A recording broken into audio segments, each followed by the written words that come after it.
Colts. I got updated line rankings for you here, Jurk, according to PFF. I'm ready. Take a guess who is up from number 2 to number 1 through 2 weeks in the NFL. Offensive line grades according to PFF. From number 2 to number 1. To number 1. Yes. In the grades. Yes. New Orleans Saints. No. The San Francisco 49ers. No. Their line's not even that special. Outside of Trent Williams. Who's The Indianapolis Colts. The Colts. The strength against strength, by the way. A little bit. Yeah. Look, the Colts line was highly thought of going into the year, and it's only going to continue if they stay healthy. From center to left tackle, they are at all pro/Pro Bowl levels across the board. Ryan Kelly's fantastic, their center. We know how good Quentin Nelson is, right? He's been an all pro in this league. And the kid who's playing left tackle kind of had his breakout year last year, Bernard Ryman, sort of busted out last year and really played well. He's again playing well. So center, left guard, left tackle, they're pretty elite.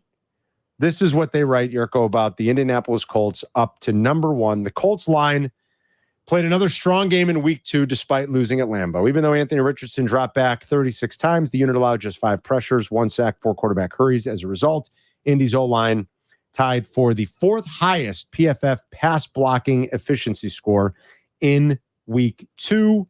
Their best player, according to PFF, is Quentin Nelson, an 88.1 PFF pass blocking grade over the first 2 weeks of the season.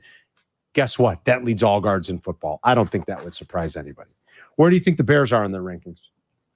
In the offensive line? Yes. I think the Bears are ranked 26th. Much better, but PFF was not as down on the Bears after week 1 as most of us were. They looked at it and said, yes, the Bears offense has some problems, but they were much harsher on Caleb Williams than they were on the line in general. So because of that, they didn't fall as far. They did fall 5 spots. They're now number 19, according to PFF. Okay. And they write that the Bears offensive line followed up one of its better games in recent seasons by really struggling in primetime against the Texans. The unit allowed 17 pressures, tied for the most in week 2, 4 sacks, leading to the 4th lowest PFF pass blocking efficiency score of the week. After not allowing a single pressure in week 1, second-year tackle Darnell Wright played arguably the worst game of his career. It was his first NFL game in which he let up multiple sacks, and the 5 pressures he surrendered were the most since his NFL debut in week 1 of last season.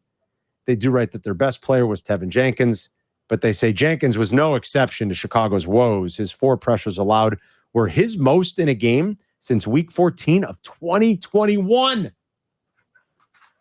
Not good for the Bears O-line coming off of last week. But I think we all did know that.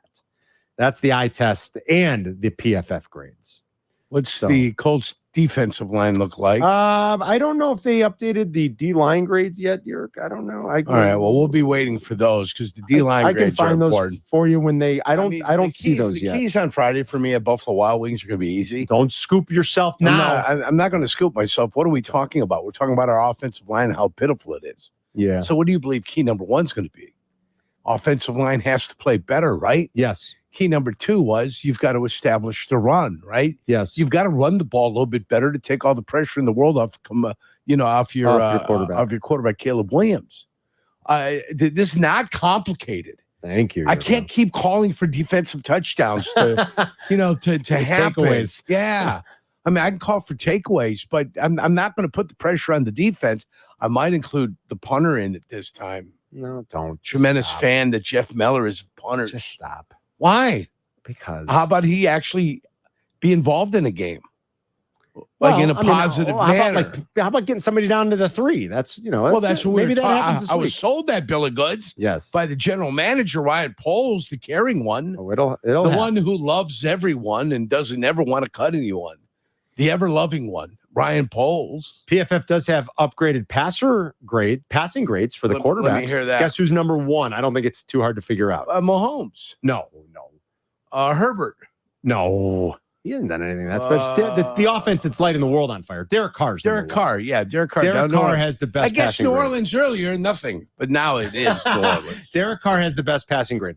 Kyler Murray and Derek Carr are the only two quarterbacks with passing grades north of 90. Derek Carr's at 92.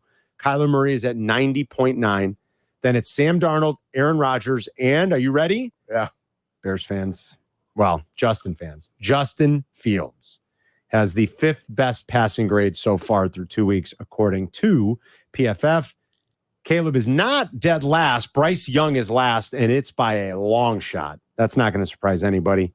Bo Nix checks in next to last, then Will Levis, then Jared Goff, then Caleb Williams. So Caleb is better than 4 Jared quarterbacks. Goff on his 3 interceptions is really causing him problems. Yes. He's throwing the ball to the other team. They've thrown for a lot of yards. They just haven't scored a lot. Yeah.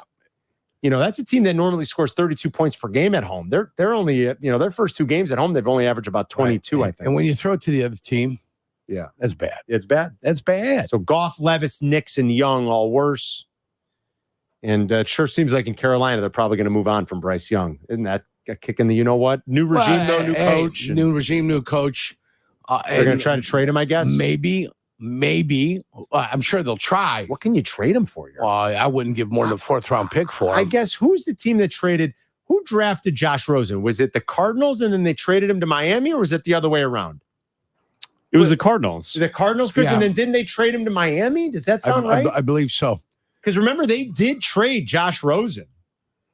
But remember, some of those deals that were made in the past aren't deals that are there anymore. You're not going to get much for. Will anybody take Bryce a chance Young. on Bryce Young? 5'10" Bryce Rosen Young. was drafted 10th overall in the first round by the Cardinals. And then did they trade him to Miami? I feel like wherever. I can't remember where they traded him, but they did trade him a year later. Yeah, it was Miami. Thank you, Chris. Thanks. And then he played 2 years later for Atlanta. Okay.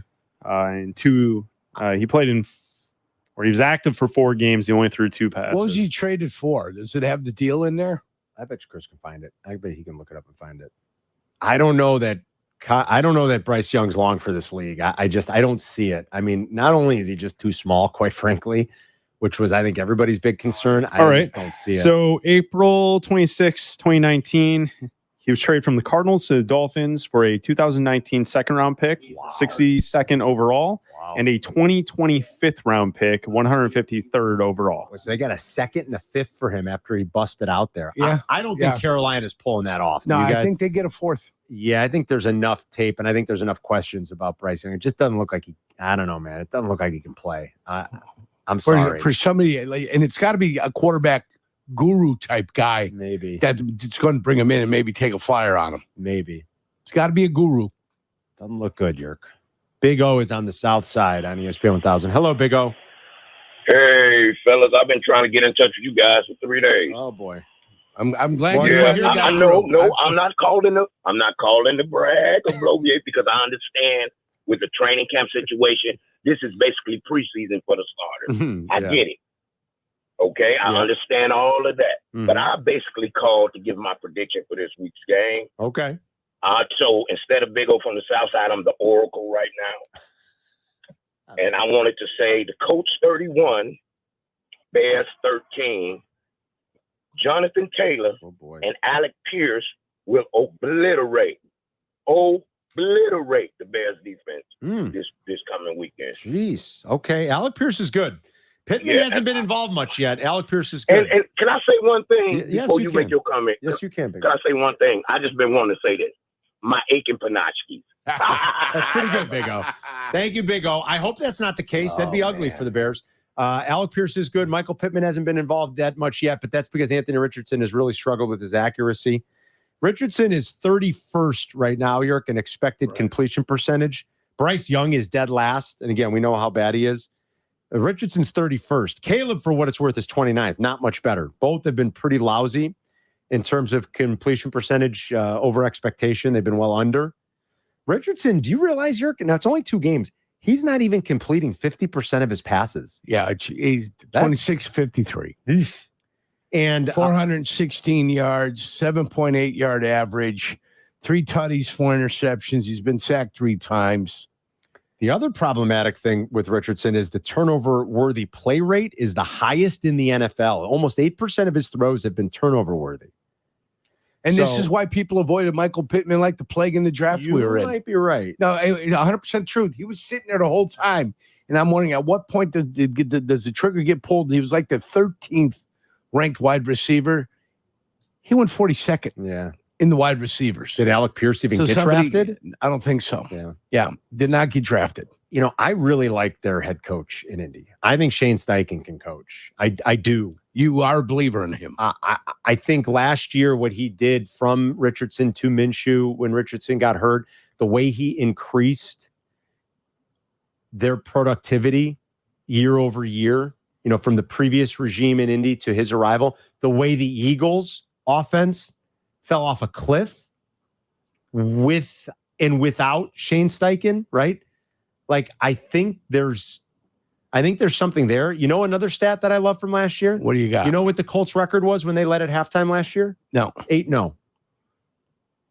Like, I think Shane Steichen can coach. I do. I don't know that Anthony Richardson is going to be the guy that takes him there. Look, he picked him. And I get why you'd like Anthony Richardson. It's freakish. The arm, the talent, the mobility, the athleticism. He's a freak. Do you know what the problem is? But with them in their first two games, if I had to ask you per game, how long do they hold the football? What would your guess be? You talking about time of possession or how long he's holding the ball? Of possession, Carm. If I was going to ask you this question, 30-30 being, you know, obviously 50-50, 30 minutes and 30 minutes. They're holding the ball for 25 and a half minutes. 25 and a half minutes. That's what you say, huh? Yeah. 19 minutes and 54 seconds. Out of here. The other team has the ball for 40 minutes and 5 seconds. Boy, that's crazy. These are team stats through 2 games. That's crazy. All right. And if I look at total plays, I think that's the stunning aspect of all this. They've got 93 plays in 2 games. Wow. The opposition has 93 rushing attempts. I know. Well, if Green Bay had 53 of them. And 46 passes. So that's 46 and 93 compared to only 93 plays overall. Wow. So their defense is not getting themselves off the field. They are limiting their offense that when they do get the ball, they've got to be performing in emergency-like situations. Or he's turning it over, ending drives. Thank you. Woo. So there's your telltale sign. Wow. What is now another key? Jurko just came up with a key. You see that, folks? You see that from my studying? This is coming back on Friday. This is why he studies. I was just wondering at 46 and 93, Carm. Holy that is 139 plays to 93 plays in 2 games. That's crazy. That differential is crazy. 2 games. And you're telling me the Bears can't go down there and run the ball? Oh, I think so. Oh, they better get their running helmets on. All right, that is a crazy differential. Yeah. All right, let's take a quick break, and then we'll grab a few more Bears calls. It's a key stat. You remember that? Do you see that? Write it down. No chance. We'll grab a few more Bears calls, and then we're out of here at 2:30. Connor standing by with the pregame for White Sox and Angels. First pitch just after 3. So we'll take our last break here. We'll come back and grab a few more calls. It's Carmen and